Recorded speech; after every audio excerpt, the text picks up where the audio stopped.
Hello, hello, friends. Welcome to this live. My name is Elena Motonono, and I work with online language teachers, helping them move away from one to one classes, whether they're doing this on a platform or they're doing it themselves, and work more sustainably. Actually, this is what today's live is about. We're going to talk about what does it mean to teach more sustainably. Often I would be doing coaching sessions and a teacher would tell me, I have 5 to 7 lessons a day, and I find that it's and it's unsustainable, especially if I do it for time. So that brings me to the question that I usually ask them. Okay, so how do you know what is sustainable and are you moving towards it? And so this is one of the very interesting questions to ask ourselves. Are we on the journey to sustainability, and what does that mean for us? What practical steps do we need to take to know that, okay, we are getting closer to it? Or how do we mark our journey? So this live is just about that. I'm going to talk about 5 pillars of sustainability, how I see them, and I am going to also um, talk about other ways. Give other examples. Of course, 5 pillars are not the only 5 pillars. There is a lot more. So let's take a look at that. And if you have questions or comments, you can drop them in the comment section. And another thing, if you find these videos helpful to you, please like and subscribe. It is really important so that more teachers will hear that. Another thing, too, that if you are serious about teaching sustainably, my community where I train online language teachers to work sustainably is now open for enrollment, and all the information is in the description. I hope you can join us. The community is open for a couple more days. So, 5 pillars of sustainability. Pillar number 1 is niche.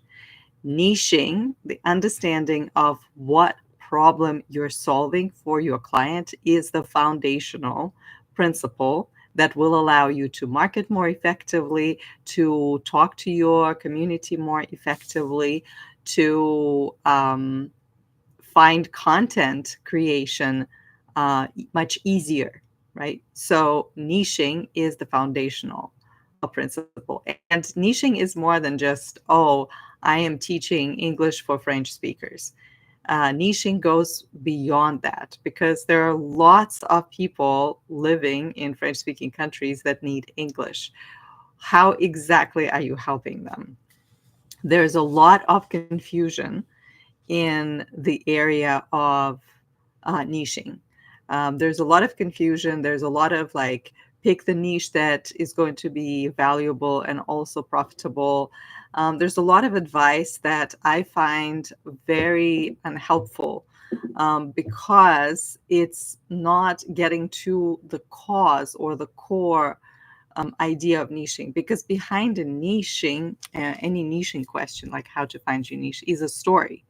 Like, why does that matter that you teach, English to French speakers? Is that only about specific mistakes that you're trying to solve? What is it? What more is it there um, that you want to talk about?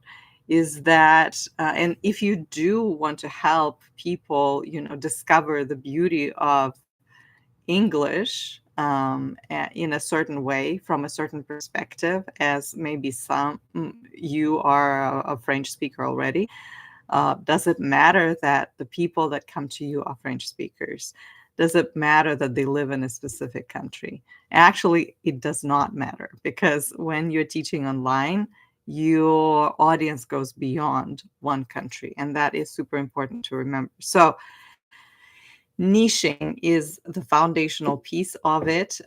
Inside the Smart Teachers Library, our community, we have a workshop called Dare to Be Different. It's also available on my website if you ever want to go check it out. But Dare to Be Different actually gives you enough understanding of niching, 5 key elements of niching, to create something that is not just utilitarian, but also connects with people on a deeper level.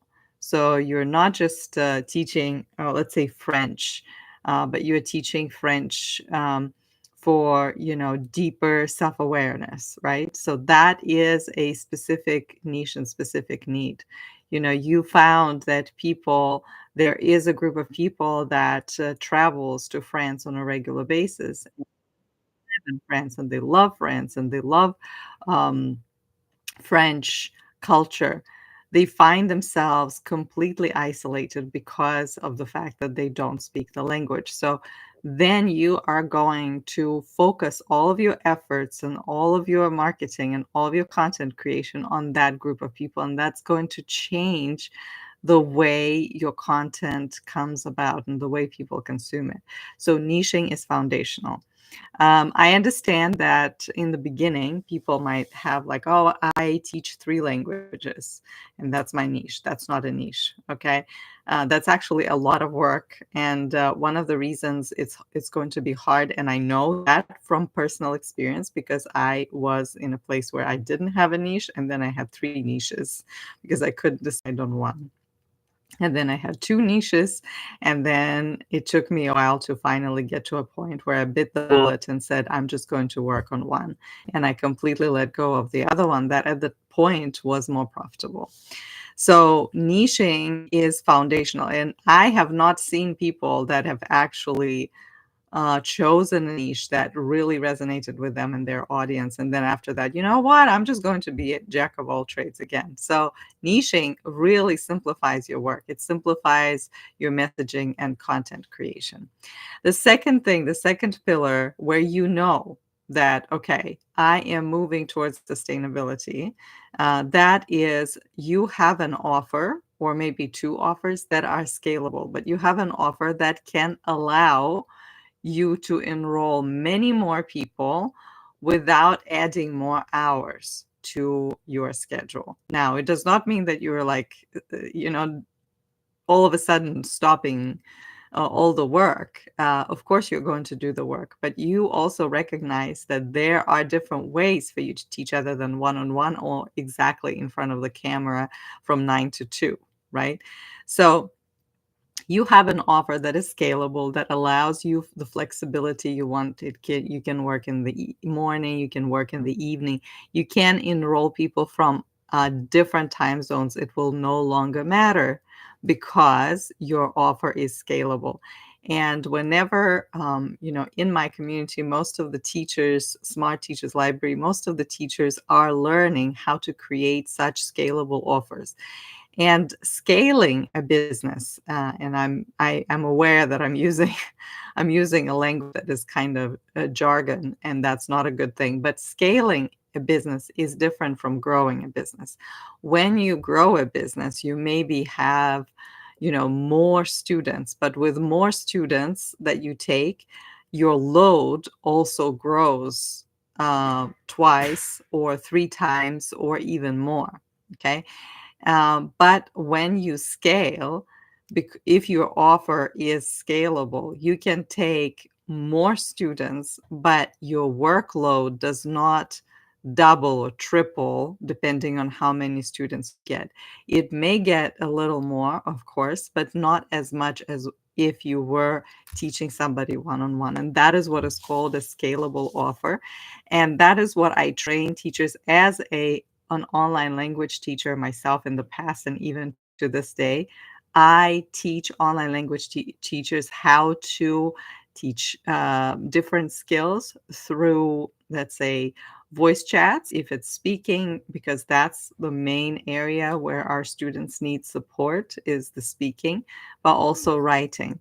And that is the core. If you are able to try out these programs and try them multiple times and make changes and make iterations and make them finally like doable to where you can consistently enroll people into these programs and then upsell something more expensive to the people that take these programs, but actually build your baseline revenue from a scalable offer. That's how you know that your business is getting more sustainable. Okay. That's how you know that, in the past you had 5 students a day, which meant you worked 5 hours just set in front of the camera. And that did not include all the work that you did outside of the working hours. You know that you are moving towards sustainability when you can work with 5 students and only spend 1 hour a day. Okay. And the results can be even better for your students.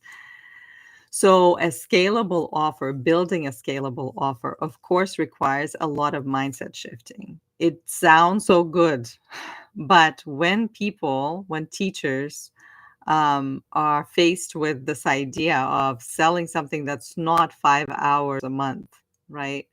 That is not very easy to explain to students. When they're selling something that needs a little bit more marketing and less of their work, actual work, that presents a big challenge. And it might seem like, oh, this is such a great thing, but not all the teachers are ready for that. And it takes a lot of mindset work to get to a point to say, I am enough, even if my program does not offer 5 hours, and less is more, even if I give my students more autonomy and more work, especially when I give them more autonomy and more work, they are going to get more results and they are going to put in more hours. And I would rather they do that than me. And when you stop calling yourself lazy or feeling like you are not good enough when you're offering something like that, then you are able to continuously make these offers and bring your business to more scalability, because that is your foundation for then creating courses, creating memberships, bringing more people, higher volumes, and not over delivering. Because when you create a scalable offer, it does not mean an offer that is, let's say, a speaking program that is voice chat based, does not mean that you're not going to over deliver. You will still have this propelling need to show to your students that they paid you money for something. And so you will try to, add more value, right? Add more, workbooks, 300-page workbooks. And that is not something that I come up with. That is real teachers and real programs that I have seen on the internet, programs that last for a year, and then people don't know why they cannot enroll students, because, there's just like an ongoing thing. Okay, so the next thing, the third pillar is you need to have a strategic plan for reaching audiences. So you no longer rely on word of mouth. Word of mouth is actually not your best friend when it comes to sustainable offers, because you need a lot more people. And now people come to you and they choose you based on the so-called funnel. Have the more people you reach at the top of the funnel, if you can imagine the funnel, the more chances you get to, get clients or people who sign up for your program at the bottom of the funnel, if you can imagine that. And so you need to be very strategic about reaching new audiences. And that means collaborations. And that means something very uncomfortable, like going live. Going live with somebody that has a larger audience and overcoming the imposter syndrome that tells you, oh, you're not good enough. And for that, you need a lot of mindset training as well. We offer that inside the library. I have special tools that help you shift the way you think by you working, at least 10 minutes a day doing journaling and looking into the thoughts that you have and how they help you create results that you have.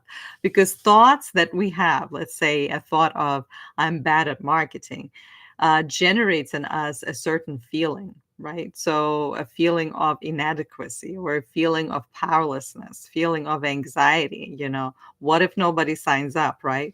That creates a lot of anxiety, which in turn pushes you not to market so people sign up. So, how do you change that? Well, a lot of teachers change their strategy just from the standpoint of action. But we go deeper in the library, we'll look at the thought patterns that are behind that, because thoughts create emotions and emotions become fuel for your action.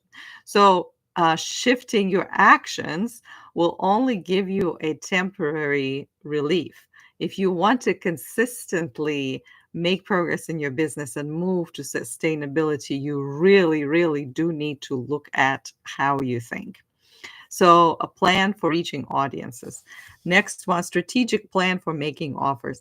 If you're not making offers, if you're not telling people how they can work with you, if you are not excited about your own offers, you're excited about the work that you're doing and how it can help somebody. If you're not yourself convinced that your work is worth somebody else's time and money, then it's going to be very difficult for you to offer it to other people. And so, in a way, we have a strategy inside the library to grow our own belief in our product and our program. It is important because selling is about belief. When you're selling and you're struggling to sell, it's not necessarily because you lack the sales skills. That might be the case. But often, too, you don't even make offers because you are not sure that your program is good enough. Okay. And it sounds really weird because, on the one hand, you're like, yeah, I believe that. But your actions show different. If you believe that, why do you not talk about this? Well, because I just don't want to make people uncomfortable. Yes. And why do you think people will feel uncomfortable? And that's where we get into like this deeper thought processes that um, uh, unaware to us, if we're unaware of them, they keep running the show in our business. We are not in control of the thoughts that we have because they're just some automated garbage in our brains that we got from, I don't know, our families, our upbringings, our cultures, etc. So, strategic plan for making offers, and actually making offers as though what you have is the most important thing in the world. And of course, it's not for everybody, but for the people that are willing and ready, they need to feel that energy. They need to say, wow, this is definitely for me.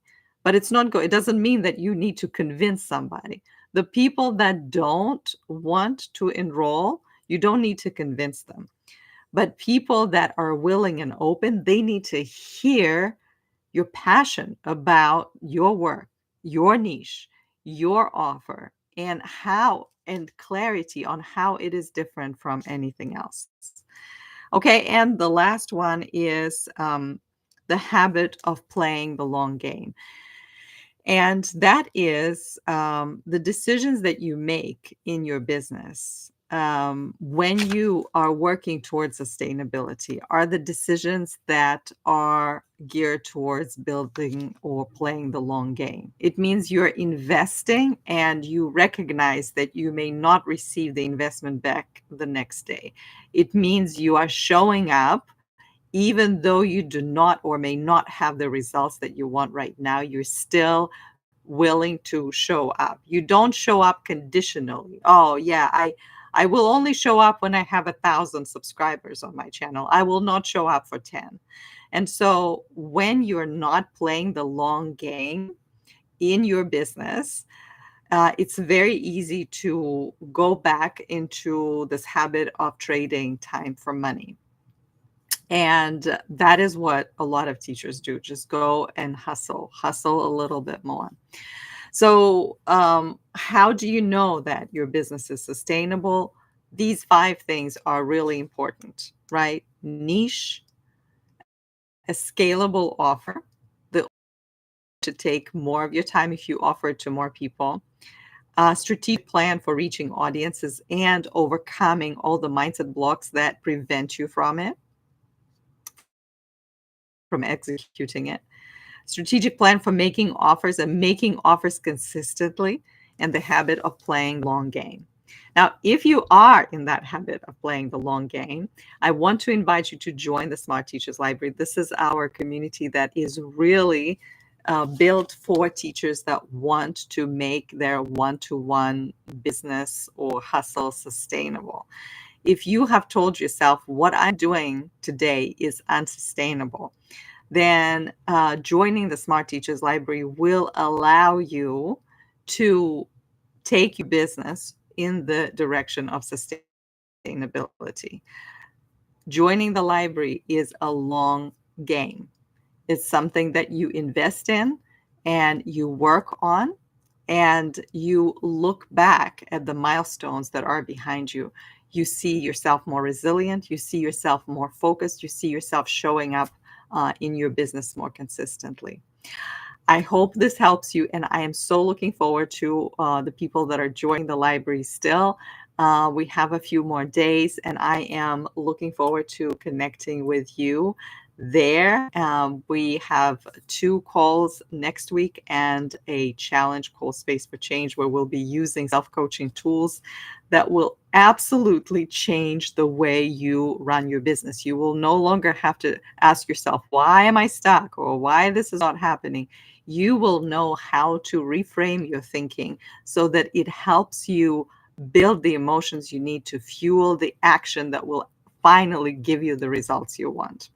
Thank you so much for tuning in. And if you have questions, drop them in the comments. If this is the first time and you like this content, please like and subscribe. I'm looking forward to connecting with you more on this channel or beyond in our community.